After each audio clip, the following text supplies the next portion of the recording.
Hi everyone, welcome to the 19th webinar in 12D's training webinar series. My name is Lisa Stewart and I'm the Marketing and Communications Coordinator at 12D Solutions. 12D's training webinars showcase common industry challenges, taking a close look at industry best practices and how these can be implemented using 12D model software. The aim of these webinars is to upskill 12D model users and broaden their understanding of the capabilities of 12D model. We run these webinars regularly and record them for posting through our website and on YouTube. The first 18 webinars from this training series, as well as the first 20 webinars from our Industry Solutions series, are available on YouTube if you missed those. During this live presentation, you'll be able to type your questions along the way. We'll pop that up on the screen in a moment, and we'll answer as many as possible throughout the webinar.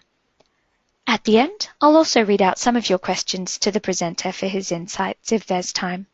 Today's webinar, Pavement Design for Construction, will be presented by Peter Tainton, who has over 20 years of experience in various facets of road design. He's been engaged in large projects for several major councils and government road authorities. Over the last 15 years, he's worked closely with our programmers in the implementation of a variety of design features within 12D model. This webinar will look at the issues involved in creating design pavements using construction strings supplied to the construction company. An Apply MTF will be recreated from the construction strings, and Snippets will be used to create Trimesh pavements. Several pavement types will be looked at, including pavement Kerb, and pavement batter. Over to you, Peter. Thank you, Lisa. As Lisa said, the webinar will look at the issues involved in creating a design from construction strings supplied to the construction company. As we said, an Apply MTF will be recreated from the construction strings and snippets used to create the Trimesh pavements. Snippets have been available for years now, and the pavement ones supplied in the library all start with the letters TRI. The early snippets created a single Trimesh and its strings.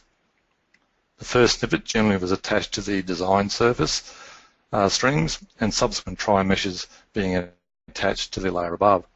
This enabled any changes in the design surface or a Trimesh layer to be applied to all the layers. Today's webinar will showcase a new type of snippet that is linked to project attributes. The project attributes can be set via editors that set up different styles. The styles can be associated to an individual road or a general style used throughout. The style can reflect the change in pavement profile or depth and has three categories: pavement curb, pavement batter, and pavement only. Even though this webinar is titled Construction, the snippets I've just mentioned can obviously be used in design by designers. So let's look at the issues faced by a construction surveyor or possibly estimator, who are generally given a data set of design strings only. They have to rely on the data having a consistent and good naming convention. That is not always the case. They are supplied with references to pavement types and edge details. So to date, the creation of these pavements has been approached using several features or options within 12D. They were either CAD parallel and intersect commands wrapped up in macros, or the boxing menu function that use boxing commands. The library snippets for creating Trimeshes are, however, based on design strings and are used in a design MTF. So in order to utilize these, we have an option that takes the data strings provided and recreates an Apply MTF function. So it is best in this case to create a master project, which is what I have here, that contains the design strings supplied. All post-editing of the data is done here. So checking and maybe renaming of strings, the joining of strings to form a consistent string along the length of the job. For example, lip of curb strings, edge of pavements and batters. The more you can do that, the easier it is to apply the snippets later on. Most of the time, the data that they get will also contain the complete job. So where off-ramps, side roads, turnouts, and even drainage features have been modelled and could all be in one model. So the original designer would not have used just one function and one MTF to create this job. You will have to ascertain the extents of the main design. So what strings make up the carriageways of the highway? Where do the off-ramps, side roads, etc. need to be treated as a separate Apply MTF and therefore copied into an individual model? It's always good to remember that the design strings created in our MTF run longitudinally with the reference alignment and cannot double back on each other. Once the surveyor or the estimator or whoever's running this particular job edits and creates things, gets the job into some usable format, you then go under Models, Share, and you will share those models out. Again, this project, the master one, is the one you come back to if you have updates. So therefore, if you do any updates or any editing again, you then save, and again the shared models will be used. So we go to the project, our construction project here. It's been set up to use those shared models. So in our share management, we've browsed to our master project, and we've got these models already shared in. So these shared models cannot be edited at all inside this project, but they can be duplicated. So the idea is when we run a chain for each one of our roads, we clean out the model that we're going to use, which is in this case design NCO1, and then we duplicate the shared model. So this is a model shared in, and this is a model that we're going to use to create our MTF.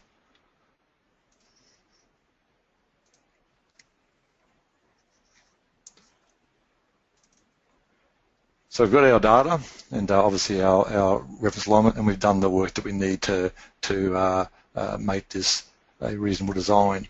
So under our design apply, there's Apply MTF Recreate.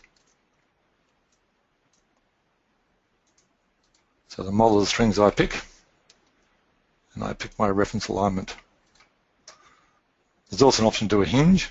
In that case there, if you're doing this side of the road possibly, you may want to reference this road but hinge off that one. So that's what the hinge is for. So I'm just picking the extents of my job. It's fairly helpful if the alignment string's a lot longer than the design. The function name is optional. It will use the reference name if left blank. So it'll be called MCO1, but if you want to call it MCO1 extra or new or test, whatever, you can do that. There's a layer file, so we can grab this drain layer file.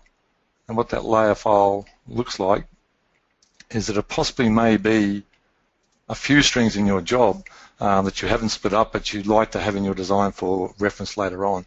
And this, in this case, is a small drain. It's modeled up here, but I want that separate. So I can grab those string names that start with DR and a wildcard and put it onto a layer in my MTF file other than design, and then I can have a look at it whenever I want.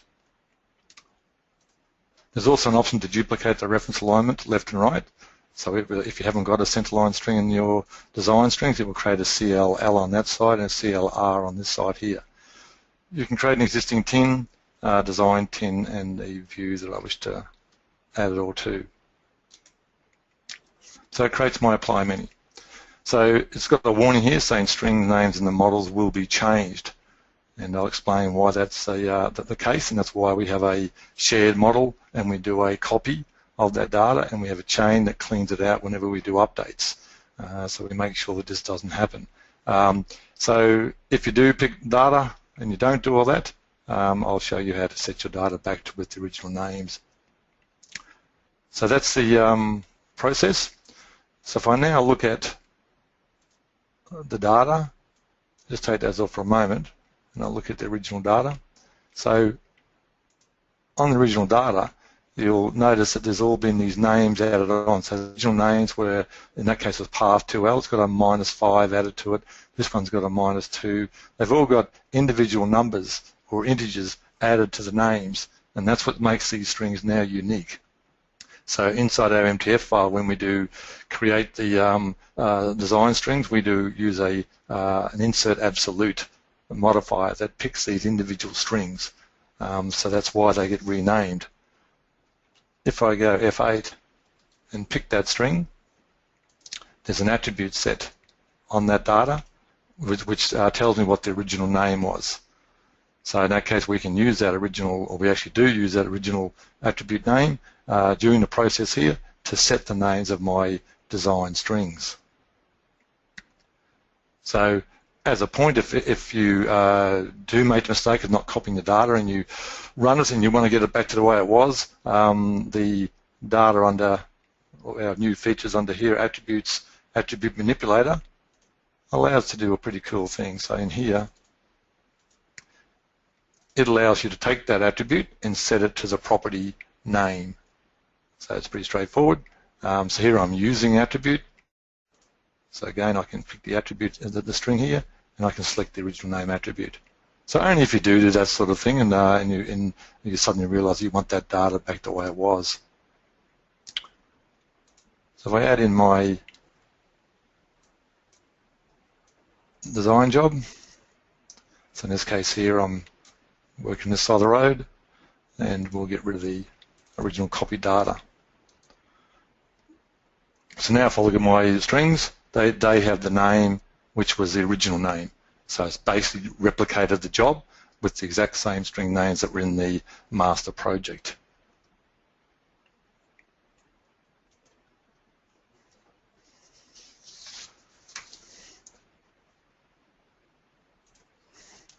Right, so if we look at our project now, and we'll profile one of the strings here.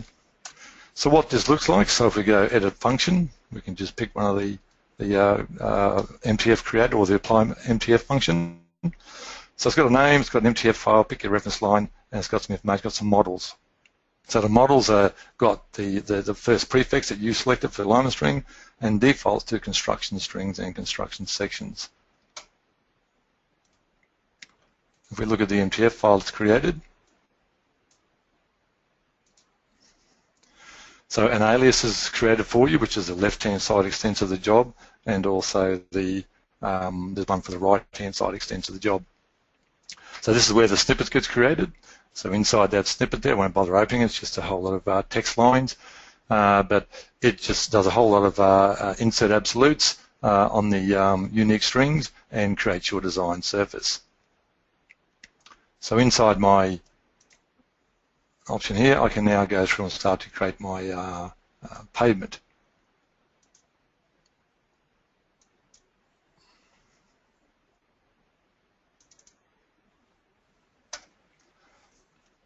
So I just didn't realize this little guy, might better move it out of the way. Right, so the snippets we've got for our job, we're going to look at the ones that are the older ones that are available, just to give you an idea of how they work. They're still useful for doing individual things. So if I grab my snippet, I've copied the snippets from my library into my project here. Not a bad idea, it means it's portable, so the ones in the library can sometimes be updated by 12D for some reason, and when snippets are like that, they have to be reloaded in your MTF file. So by having them copied into here means you can you don't have to reload any, and if you want to make access to the new one in the library, do it in the next project. So the one I want here is a Kerb profile. So it's just going to do the Kerb profile for me. Again, if I look at my aliases, I'm just using my aliases that were done by the option for me. Trimesh name, so we're just going to call this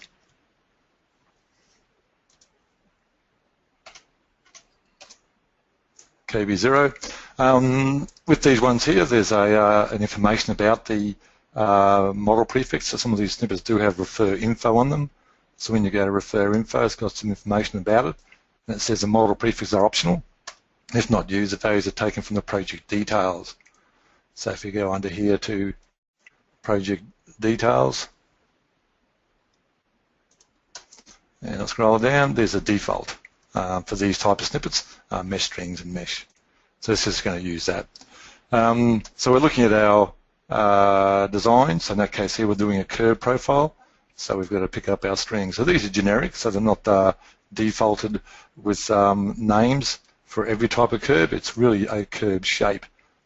So I can do curve onlys, rollover curves, dish drains, anything that you want. The depth control is that point there, and you can do a few other options there. So we'll just go apply on that.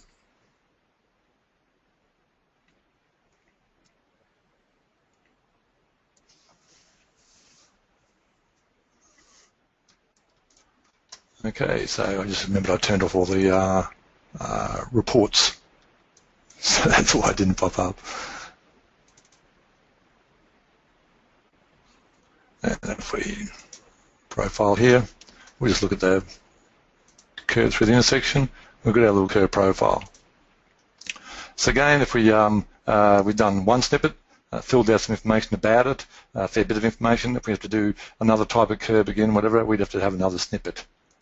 So in that case here we go through and add another one in. So we do our AC pavement, and again we grab the try 2-point pavement, and again our alias.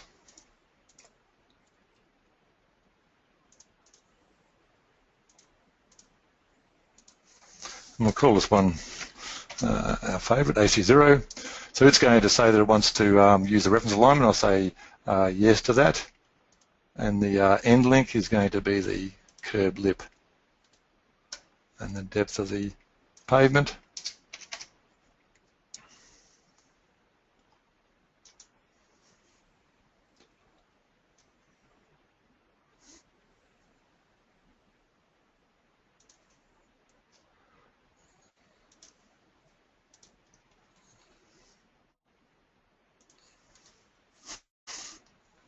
I know I can profile up here, but I'm just sort of, at the moment, just sort of trying to minimise my screen position.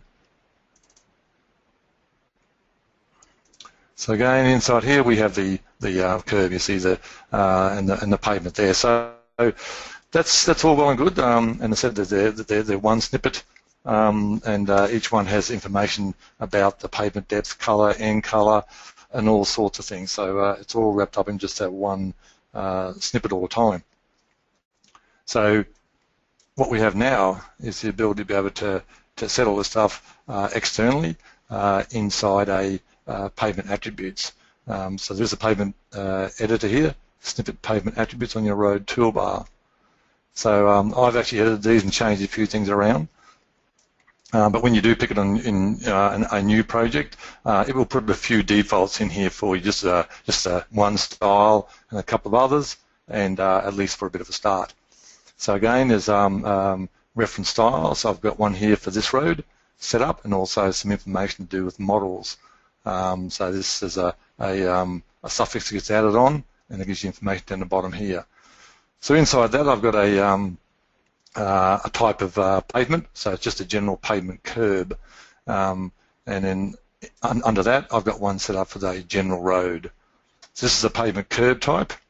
So under here, you've got any layer you put in, the first layer is a curb profile. It defaults to that, so it's reserved for the curb only. So here's all the information I filled out for any other snippet, but now it's external to the MTF file. So it has the layer name, depths, and offsets, and colours, and end colours, and all that stuff wrapped up in this. Layer number 2 is a wearing surface, and again has a depth and so forth. Layer number 3, so in this case here, layer number 1 is always the for the curb one. Layer number 1 is the curb, and then 2, 3, 4, 5 up to 9 is the layers underneath. So in this layer 3, it's actually a fairly deep layer, so it's going to want to be able to wrap around and go underneath the curb. So there's an option to here for you to say, do you want this curb to be adjusted, this pavement, this layer, to be adjusted underneath the curb? I've said yes, and I've put an offset here to go 150 mil past the curb. There's also options in here to set subgrade strings, and we'll mention that in a moment. So layer 4 is a layer that goes underneath, obviously, the layer number 3. So it doesn't need to be adjusted under the curve because it's already, layer 3 has already been adjusted, so it just basically goes underneath, and there's no offset or anything. When it talks about inner and outer offset, The inner offset is where the first string is picked, normally the center line, and the outer offset is out here. So any offsets, they're positive that way and negative that way. So in that case here, we've set up the, I've turned on a couple of yes options for the bottom of the AC, so they didn't worry about the top points. So again, it's a pavement style for style 1. There's also a pavement only for that road, and that pavement only obviously has no curb. So it's got one for concrete footpath, and it's got a layer name, information about that, and a sub-base. Zone number 2 is a one for a right turn lane, and again, they're all related to style 1, which is for MCE01. There's also one for the other road. Again, some different sort of pavement layers there. And number 3 is also another one. So if you want to start from scratch, you're basically going to pick up a reference style here, go plus, and you can add in up to 10 styles. So I add in reference style 4. I won't fill this information out, but so I'll get a few warnings. So under that reference style 4 now, if I go add, I can pick which one I want, either a pavement curb, pavement only, or batter. And so if I pick pavement curb, I'm just not filling out those information. So under that pavement curb now, I want to turn around and put in a zone. So again, I'll put a zone option in, and then under the zone, I can start putting in layers. So I just put in layer 1, and I can just go and fill the information out, obviously. If I go to layer 2, it's going to prompt and warn me, but that's the idea. So you can just simply build as one up, delete them, and go from there. So I can just delete that and go set. So in our job here, our style is reference style 1. It's a pavement curb. I'm just using zone 1, just a general one through the entire job.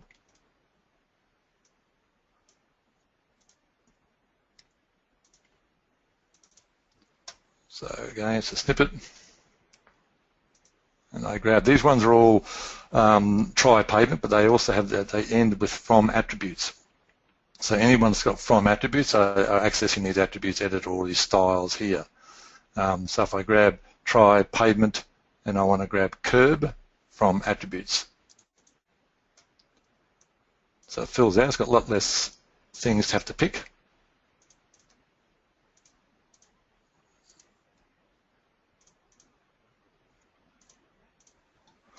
So it's reference style 1, zone number 1. I'm not going to bother with the adding the suffix on, because in my style, this was for road MCO1. Do I wish to use the reference string? Yes, I do. So you still have to pick the curb strings. As I said, like these strings don't default to everything. They can be used for any sort of curb and any sort of profile. So the names will change. In that one there, the fourth link was optional. So if you do have a curb only or a dish drain, you only have to then pick the 3 strings. The pavement grade underneath the curb, you have the option to either use the road surface from this road surface, or you can just stay horizontal.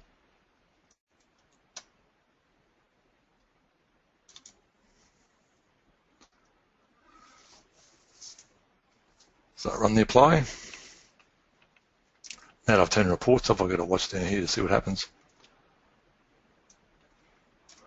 So if I run my favorite here, that's the pavement I've got. And again, if I run in and profile this,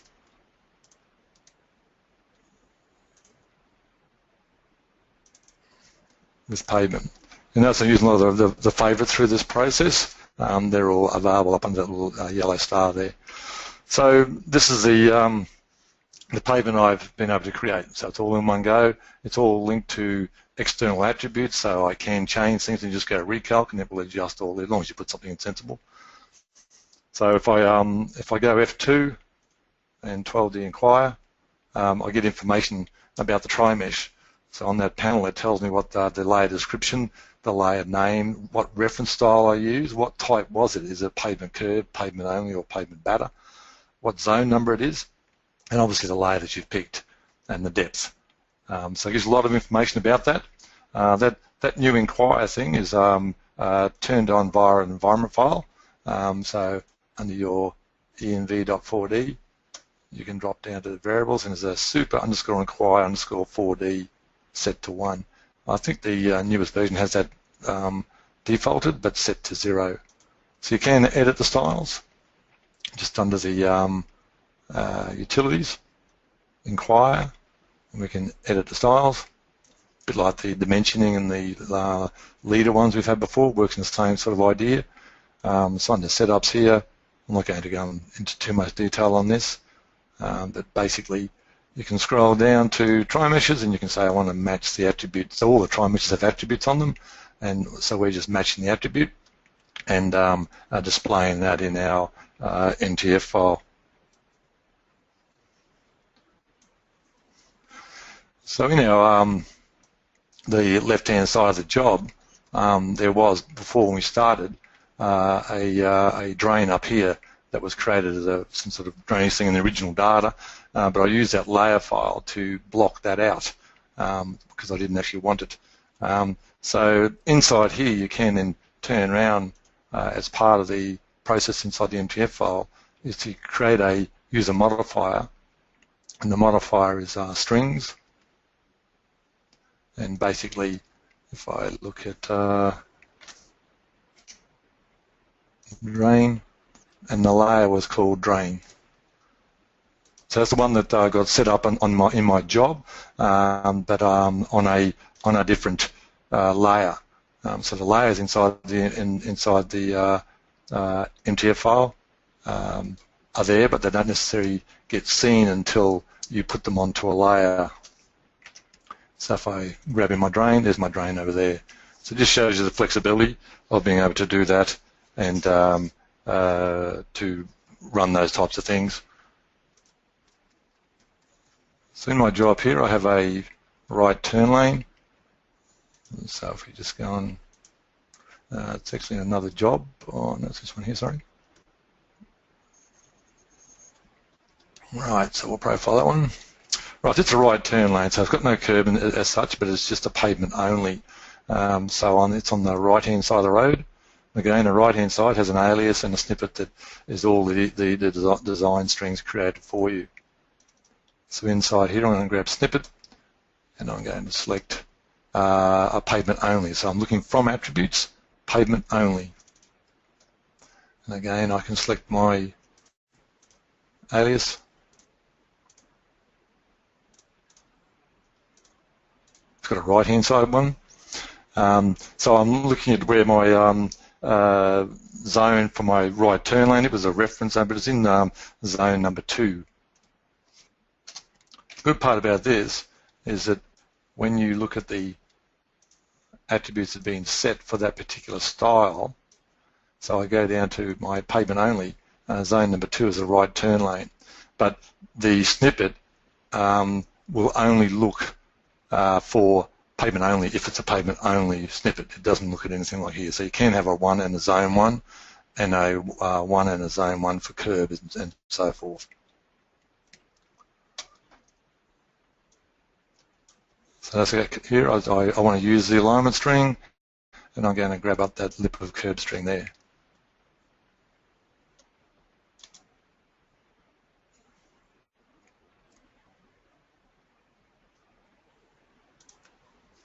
So if I do a redraw on here, I've got my right turn lane, and again if I zoom in and profile here, I've got my right turn lane. So basically that's a pavement only. You also can do the same thing for any things like footpaths and those sorts of things. They would be a pavement only. So just pick 2 strings and away you go. So if we go back and profile that one, and we go to a footpath, so on the left-hand side.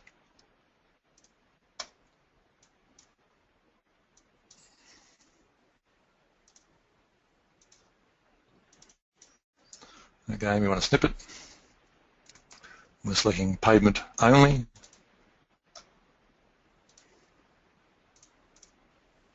As you notice, I'm picking our relative alias start and alias end. I think it's 1-1. We say no to this. We don't want to use the reference alignment because we wish to pick an actual string that's out on the footpath. not linked back to the center line.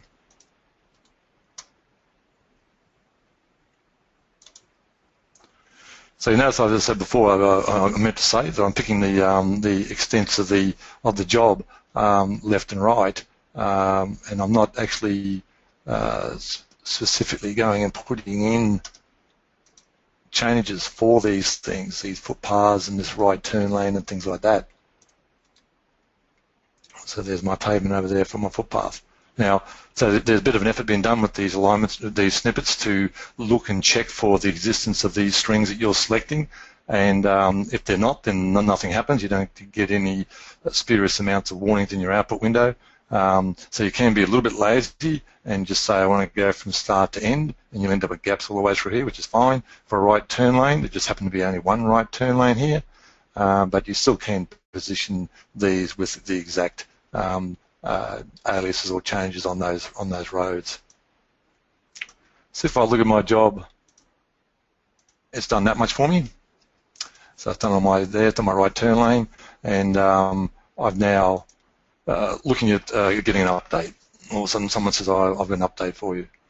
And so I go to my job here, I go to my right turn, and out of all that, they've given me an update on my right turn string. I hope all your updates are as easy as that one. So the lane's been lengthened, and I've just changed the color there to magenta so you can see the difference in the other job. So this is a master job. So inside there, I'll go to project save again.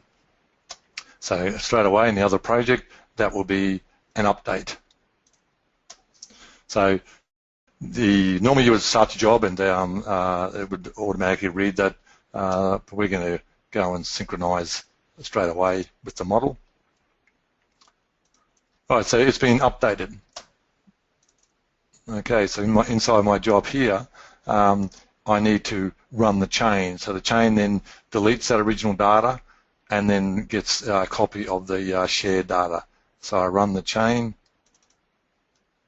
and if I add in the data that I use for the copy data, you'll notice it's now got the extended lane in it.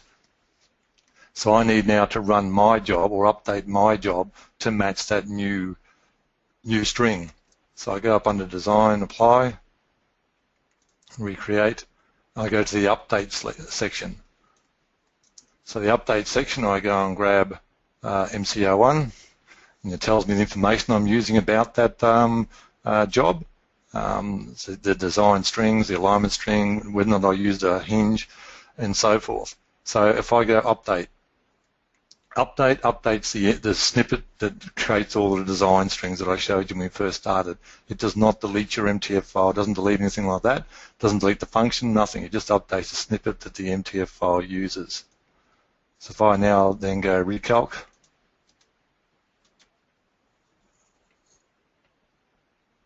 it now recalcs my lane, and over here I've got the longer lane. So that's the idea of being able to do these updates and coming back in and updating the actual MTF. That's why we're dealing with one model there, because we can come back and it's easier to grab the updated data rather than using an arbitrary data set.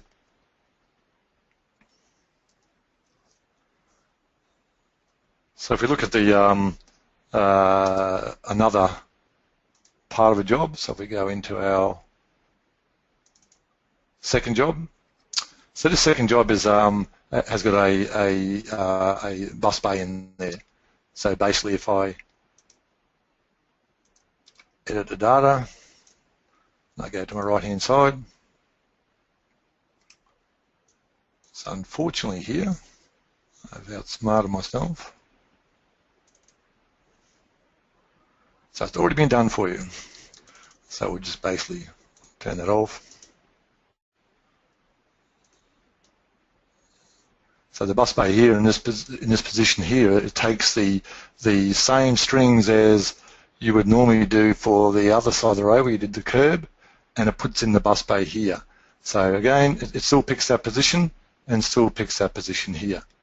So the infill again, would just be done by the Kerb one that I first started, a simple Kerb profile, and the one that has the pavement infill under here. This one's placed by a model of strings. In that case here, I've just drawn the string that represents where the bay is. So our start option, instead of using an alias start, is we would choose model of strings. We use that one similar for things like driveway placement and those sorts of things.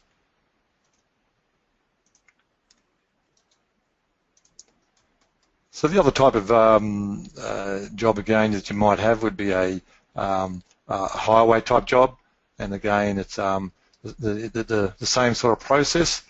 This is a part of a highway, obviously. Under those strings, again, if I do an inquiry on these strings here, this is the data that's been copied from my master project, and again I go into design, apply, recreate, and I'm going to pick my model strings, reference alignment. Okay, so it doesn't take too long to be able to set these up. Again, but it all does depend on how good you are with all the strings that you've created and fixed up in the master project. There's our design for that side of the road. So if I go and add in another row has been done. So these are basically where, so we're looking at this type of profile. So we've looked at Kerb and we've looked at Kerb only. But in this case here, we're going to look at the rural type road or a batter type treatment. So inside this job here, we've got that sort of situation happening.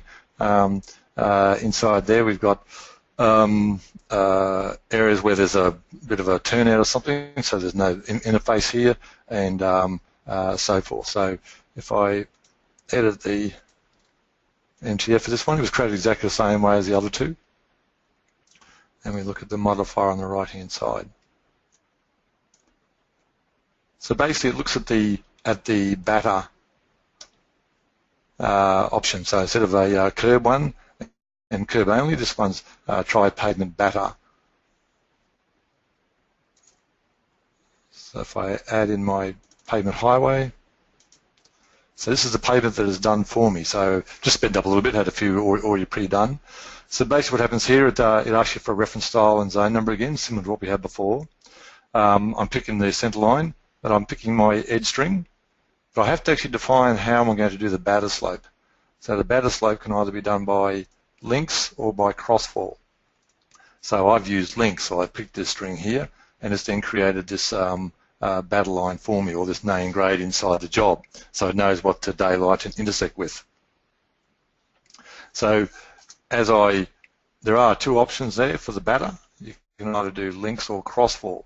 So obviously if you pick crossfall, you only can put in a static value, where the two links can adjust and give you a varying value here all the time. So as I step back and forwards, I'm going this way.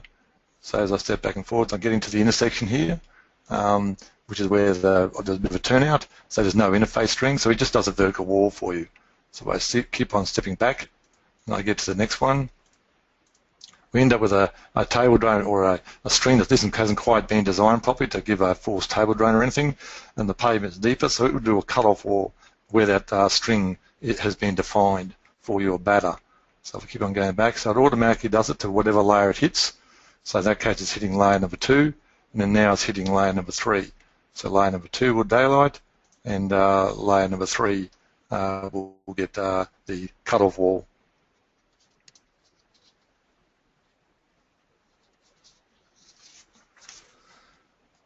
Right, so if we look at a little bit more information, it's a general type of job using the 3 pavement types. So we drop into an overlay project. So this is sort of similar. It can either be a construction job where you have to, this is your design and you've got to work out the boxing down or the pavements down here, and you've got a corrector surface in that part. So, not sure what that was all about. So the same process happens here. So under my view toolbars, I can grab the road toolbar. Right, so the road toolbar, again, for this job here, give you an idea how it starts. It's got an overlay widening up to here. It's got full road reconstruction through this part and then back to overlay widening. So in that case, we're looking at that sort of thing, overlay and bats, and then suddenly we're getting into full road reconstruction. I haven't done the right-hand side there, but you can see how that also adjusts for any cut-off wall at that point. So I go through to my pavement. So exactly the same ones we used, I just showed you as the pavement one is used here. We just have to set up some different styles because different things happen in the widening area compared to the full road reconstruction. So again, we basically have our style set up. So in this case here, our reference style 1 is a general one. These are the model information about it. And then under pavement batter, I've got zone 1. So zone 1 is the AC overlay approach. So in other words, this part here, okay, which is varies because it's a different distance above the pavement area, so it's on its own. So it's in zone 1, and it's just a simple layer. Zone number 2 is the overlay approach pavement, which is this guy, these two. So on both sides. So I've got layer 1 and layer 2. Zone number 3 is the full road reconstruction. So on that part there, when I get to the full road reconstruction, it's this bit. Okay, so where it's got these 3 layers in it, the AC is actually attached to it. So it's got layer AC, and then a LMC, and a SMZ layer. No, number 4 and 5 are the opposites of here. So they're just basically going from the overlay departure and the AC departure. So that's what this is all set up. So it just simply just uses these externally. So if I use the editor for this job, and I just look at the MTF file, that's all we're going to look at the moment. So basically it's, you can see here, the first one, reference style 1, zone 2 was the pavement approach, zone 3 is the full pavement reconstruction, and then back to departure.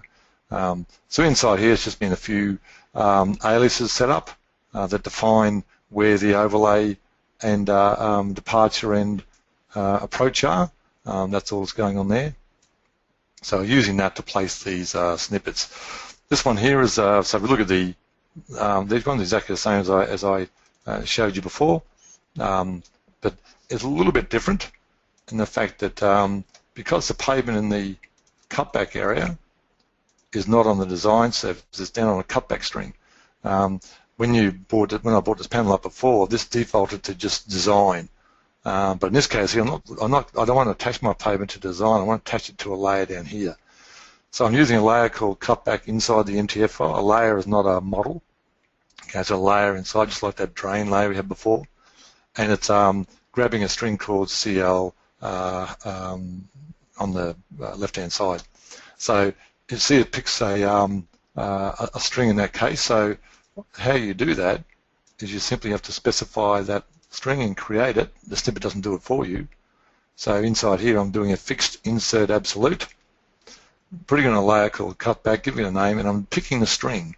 So this is an external string outside of your design, and it's picking that string and creating this layer string. So that enables me to be able to position the pavement down here rather than up there. And it also then uses the profile through that point. So the other corrector surface in here is just that corrector layer in there. That might be a little bit too much corrector, but so inside that left, if we just close that down, these are just a standard library one. It just asks you to pick a whole lot of layers. You can do up to 3 to 6 to form a shape. All the layers, all the strings that these ones are created on, all these pavements, they're all on a layer called pavement. So these are not on all individual ones, it's all on pavement. So you can also just pick the strings from the screen. So besides a pavement layer, there's also a strings layer. So the idea of running that process on jobs allows you also to do things like this. So if I've got a basic job, so I go to my cross section here, this job may have been designed out of just a simple run, may have had just the old interface cut and fill drain, it hasn't had to use decisionals to work out where these drains are and so forth. So when you run the pavement on this one, it's not going to be as clean as the other guy, but it does allow you to get something out, and it does that by the crossfall method. So it just uses a straight out crossfall. So if it's a pretty basic job and the slope on this matches the slope on a final fill, then it will give you a result. So then at least you can work out what's going on here and what may need to be changed.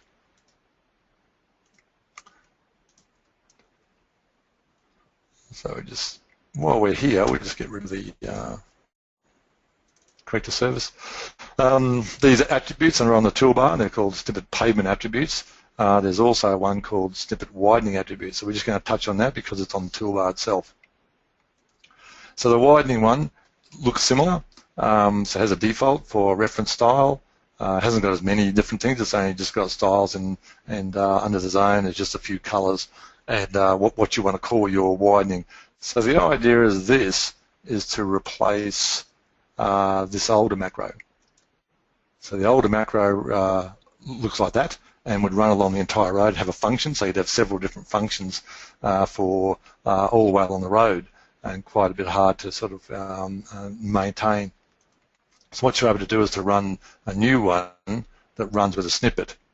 So basically, if I run my snippet along here, I can pick my style, what I want. I can specify changes, so I can only do this partly over where a lane, or an exit lane may be, or whatever I want to do to create this surface. So it creates tins that are at certain extended crossfalls and things like that. So if I go process,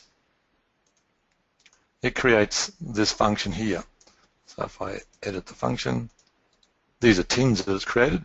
So it uses the MTF file and just creates that for me. So if I edit that, it works like the other side of the thing. It's a modifier on the left-hand side. So it puts in a default for you. So obviously you can then come into here and say, look, I want to be able to do something a bit different here. So these are actual tins. As I said, if you've used the other widening one, it'd be very similar to that. So again, picks up the style. So in this case here, I'm able to then go and select a hinge string. So in that case here, it might be an external cutback string, and I can then turn around and put another crown string and go apply. So what it allows me to do then is to pick any strings. So I can specify the crossfall envelope, and I can also go into my crossfall mode and say I want existing as well as minimum maximum. So when I do minimum maximum, it'll go through and do those sorts of ones. So it allows you to pick any sorts of strings and so forth to be able to run those ones and end up with an envelope.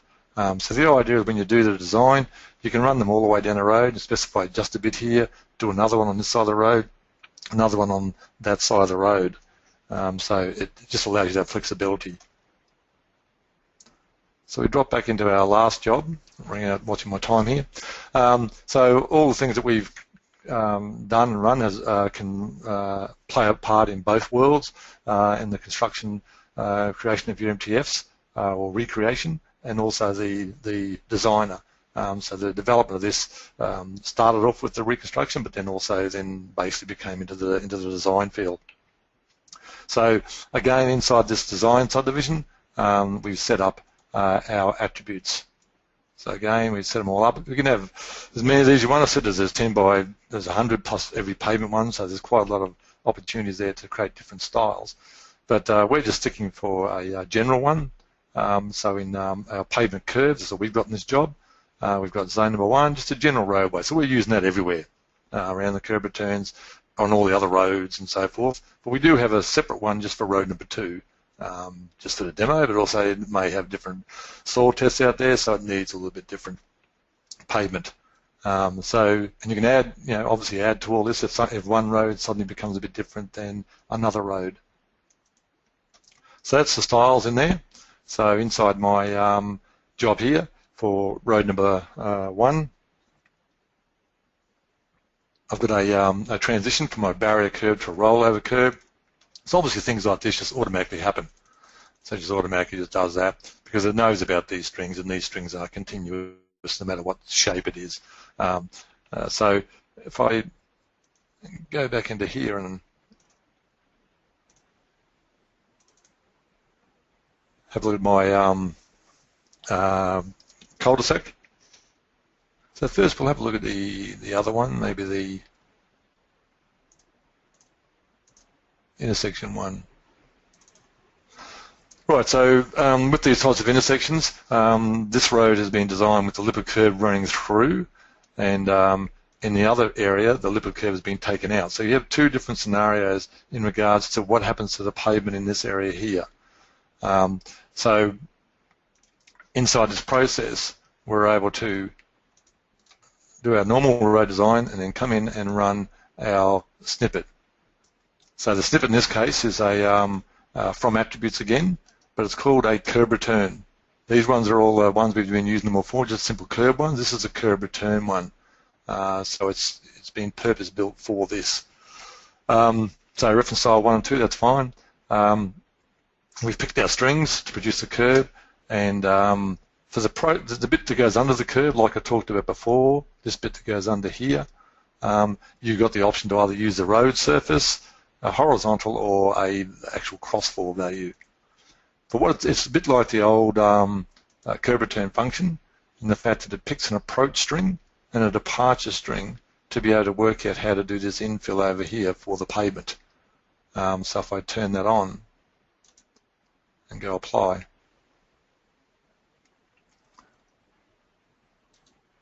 it does the infill for me. So makes life a lot easier. So I then go to my cul-de-sac. So the cul-de-sac works the same way, but it's got a separate snippet for you called a cul-de-sac one, only because of the difficulties of picking the same string as the approach and departure, and that's what you do for this type of cul-de-sac.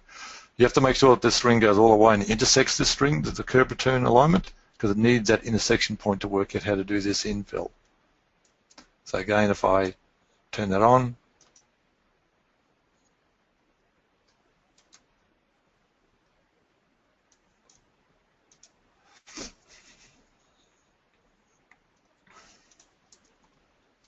does the cul-de-sac for me. So we now go to one of our last ones. I'll try and speed this up a bit. So we go to a perspective view, and we're just going to look at our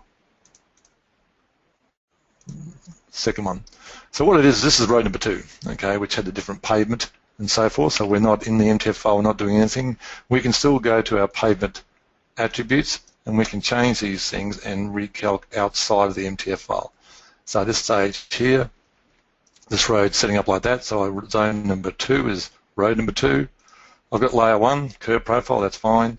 Layer number 2 is the AC on the top here. And layer number 3 is this lighter or darker grey area. So I've decided I want to increase that and get it to go underneath the curb here. So basically I turn around and say yes to this.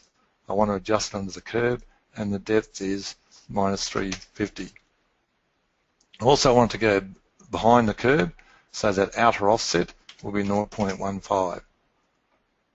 I go set, I go to layer 4, so layer 4 doesn't need that offset anymore, and it also doesn't need to be adjusted under the curb because the other one's already done that. So if I go set and I recalc road number 2, it then readjusts for me. So I'm able to adjust these and edit these things outside of the MTF and simply just recolor. So you don't have to go through looking that so often for where it came from, what modifier was used, and so forth. The transfer or the porting of these attributes. So at the moment we're just looking into a way to export these from one project to another.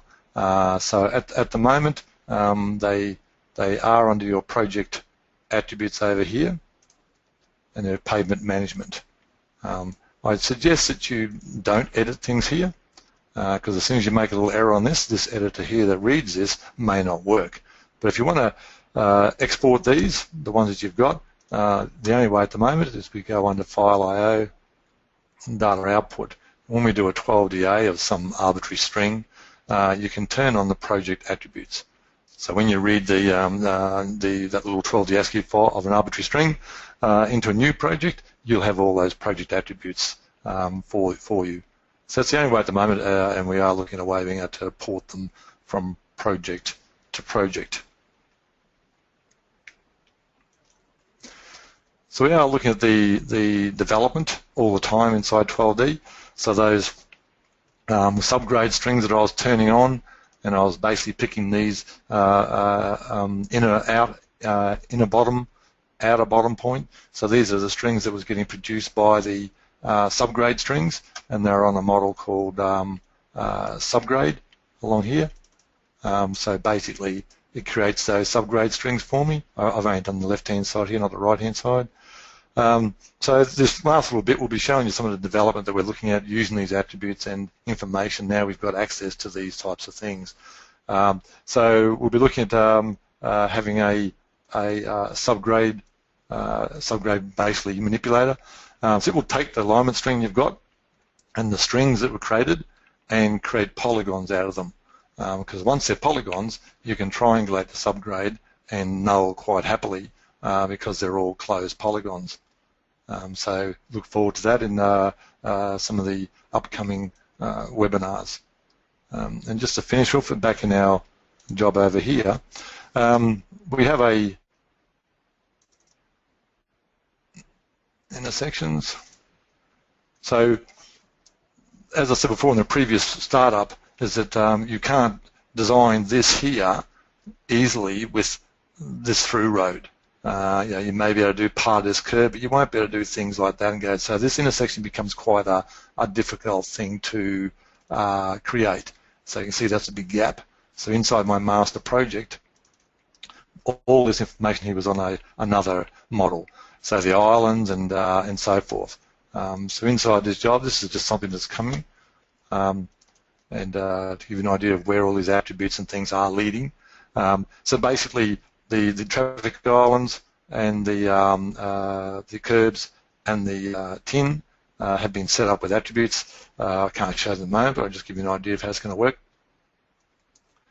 So we'll take those names, those unique names, and do a profile. It doesn't use multiple strings. It only uses the liquid curb or the island. And it'll take the tin, which can include these break lines or change of grade lines and so forth through the intersection. So if I process that, it'll turn around and create 18 trimeshes for me. And if I add those trimeshes on, there's one for islands, curbs, and intersection. And hey presto. So that's the sort of thing it's going to be able to do for you. So it's created the entire islands and curbs. This is what you do median curbs for and things like that. It's taken the tin surface, and so if I have a look at that, it's created the pavement for the triangulation area, taking into account the changes in grade, and put a general profile down here. So obviously that general profile you've got there wouldn't work for the subdivision job where we were changing profiles and everything. So it's something to look forward to, and the advent of that, we will end up having quite a few more different scenarios.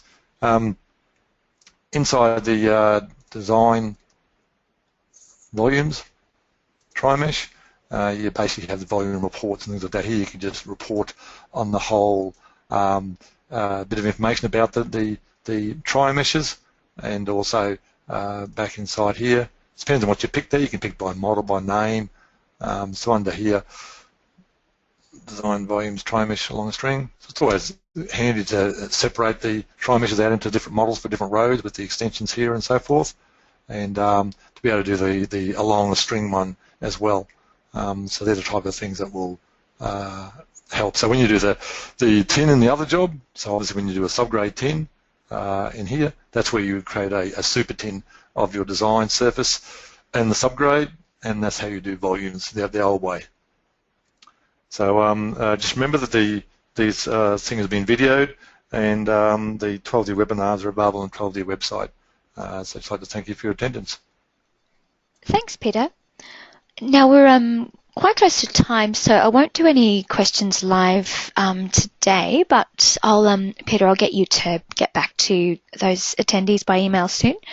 And the recording of this webinar will be available in coming days through our website and our YouTube channel, as Peter mentioned.